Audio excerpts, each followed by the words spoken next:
Holy moly, can we please push Powerhouse Hobbs some more? This was a great match to kick off Dynamite, and I really can't complain too much here. Ospreay was getting outpowered, and Hobbs showed he can hang with Ospreay in the ring. Some great counters, and Don Callis actually doing a good job on commentary.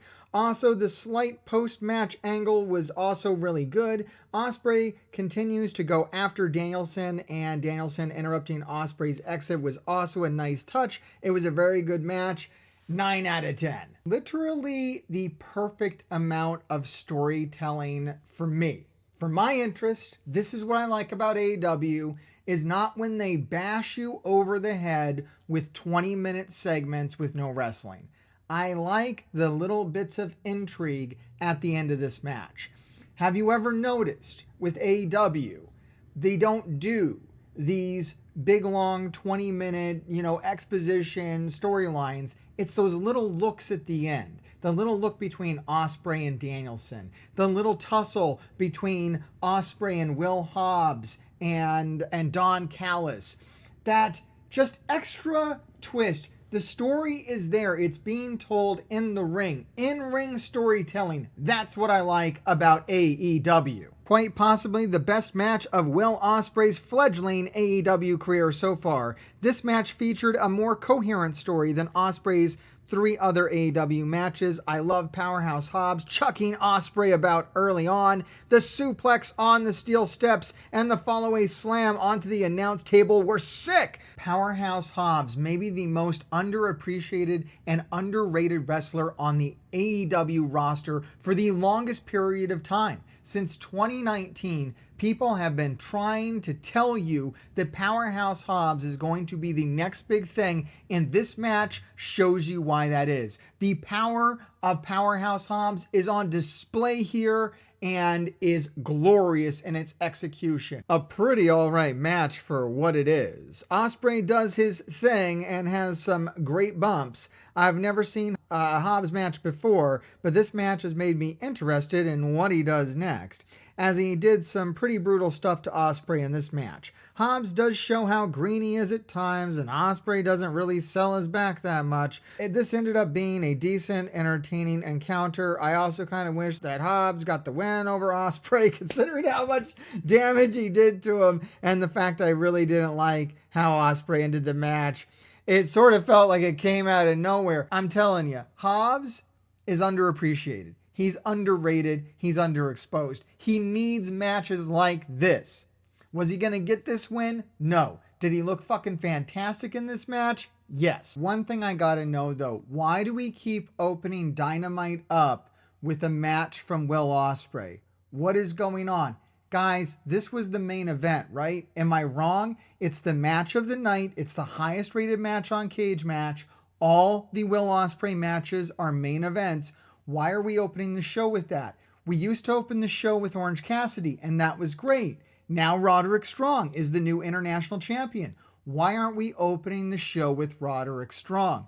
Why aren't all the other characters on Dynamite talking about the Kingdom when the Kingdom aren't around? Whenever The Kingdom. not on screen, all the other characters should be asking, where's The Kingdom. Why has the Kingdom been so sidelined since its introduction? They were the first thing on the first Dynamite of the new year. They were set up as the main heel faction of AEW, and now we just don't talk about them anymore. What the fuck? Speaking of underutilizing villains in AEW, we have Billy Gunn versus Jay White, and holy crap. Have you guys seen the amount of negative reviews? It's insane. Like 0-star reviews, 0 points out of 10. Maybe the lowest rated match that I've seen on Cage Match since I've started doing this. And I knew that going in. And man, did I ever try to keep like an open mind about this match. Where do I even fucking start? Why was this match so long and awkward? A lot of these negative reviews center around the fact that Billy Gunn opens up this match with 10 minutes of uninterrupted offense on Jay White. Like, what the fuck? And I'm watching it too, and I'm trying to figure out, is Jay White going to make a comeback? Is Jay White going to do something? If you would have asked me going in what I thought Jay White was going to do, I thought we were going to see Jay White pull something like Swerve did with Dustin Rhodes and brutalize and show his more vicious side. I thought we were going to show Jay White's more vicious side, but what we ended up doing is showing Jay White's pathetic side over and over and over again throughout this match. Jay White was shown to be pathetic and spineless and ineffective. I mean, that's the problem. If you want to show him be a weasel, if you want to show him be a bad guy, that's fine.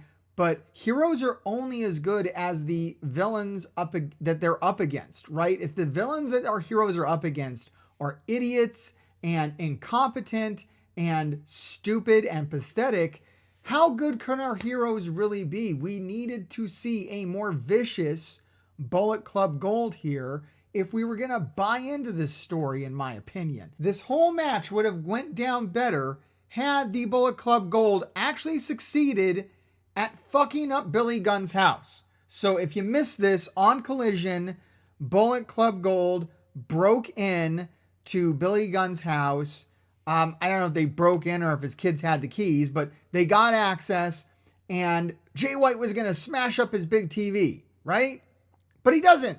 Billy Gunn comes home and interrupts Jay White, and then they run off, and no TVs are smashed. If you are going to have Billy Gunn beat the ever-loving fuck out of Jay White for 10 uninterrupted minutes on Dynamite in a few days, why not have Jay White break the fucking TV and actually, I don't know, do some damage to the home? Drive a fucking car into the living room. You're going to have to do something to up the stakes so that there's some payoff when this happens. Billy Gunn just goes fucking crazy and kicks Jay White's ass up and down the ring. At one point, we see backstage and we see that the Acclaimed are knocked out. And so I'm thinking, okay, maybe there's an angle here. Maybe this was all to set up something. But no, later on, the Acclaimed run out into the ring and everything is fine. And they're the good guys. I don't get any of the shit that happens in this match. It's not just bad, it's also fucking confusing. This was one of the most embarrassing matches in AEW history. I was checking Twitter throughout the match because I couldn't believe what I was watching. This felt like a complete burial of Jay White, a man who main evented a pay-per-view for this company only around 6 months ago and was fed to a 60-year-old man in a 10-minute squash match. It didn't help that some of the logic in this match was atrocious too. Why were the Acclaimed recipients of a backstage beatdown, only to come and save Billy like nothing had happened to them? I thought the angle was setting up the return of Juice Robinson to return and take out the Acclaimed, but instead they just made Jay and the Guns look incredibly weak. And I think that sums it up. I think that's why this thing has such a low rating. AEW, guys, pay attention. Jay White, big fucking star. Everybody loves him. Stop booking him like dog shit. There was literally one positive review. Here it is. Don't know why people are so negative on this. Billy has been booked strong his whole AEW run, and Jay did a good job of selling because he is a super talented professional. Neither got the pin on the other, so they both left undefeated. This is obviously leading to a trios match where Bullet Club Gold will win, so I don't know why people are surprised that Billy gets a showing of being strong and keeping the feud bubbling.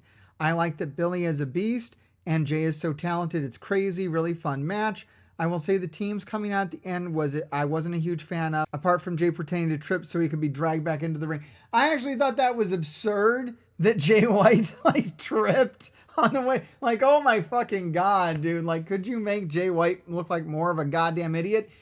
I wish they would have put him through the table. Like, holy shit. Were you guys upset that he didn't go through the table? Everybody in the arena was upset he didn't go through the table. You had one job, and that was to put Jay White through a table. Honestly, I think Bullet Club Gold came off looking sympathetic here. It looks like they were brutalized by the Acclaimed. Are you trying to do like a double turn and turn Bullet Club Gold face over this and the Acclaimed heel? I mean, that's the only thing I can figure, and I'm trying to trust the process. I am trying to tell myself that AEW knows what they're doing and this will pan out, and really it might be too soon to say, so let's see how it goes. What am I going to rate this? Shit, man. Look, I do agree that the opening of the match was fun. I do agree that the intro is really cool where Billy Gunn comes up behind Jay White. I like that bit. I don't like anything else that I saw. Multiple famousers in a row. I don't fucking know. A fucking one. What am I going to do, guys? What am I going to do? We try to maintain positivity on this channel, but what a fucking match.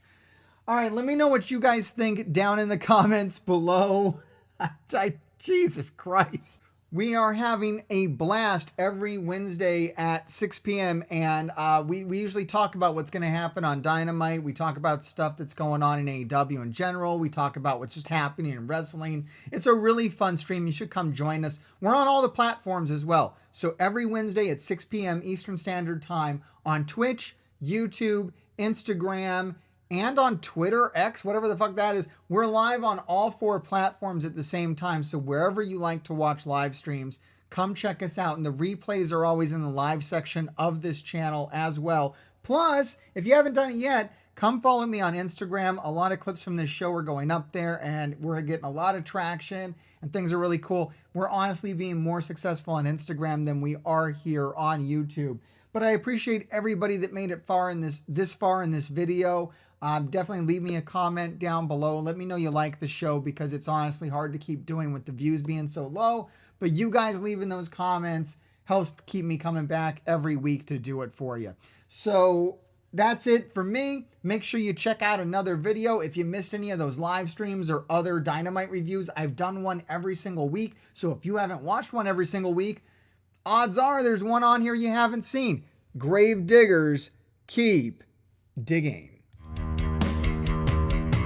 He is I, and I am him, and I'm the undisputed trend in that Taven. And this dork behind the camera, some Melvin told me to say, grave diggers keep on digging. Whatever that means.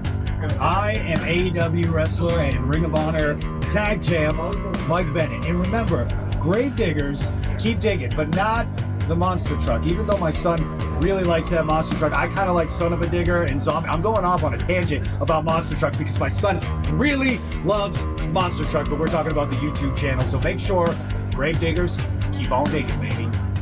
So this is Mark doing one half private party saying what up to the grave diggers and you doing your thing, bro. Alright, like, subscribe, and watch another video, or be cursed. If you're cursed, that means the grave diggers will keep digging your graves. So, you probably want to do it.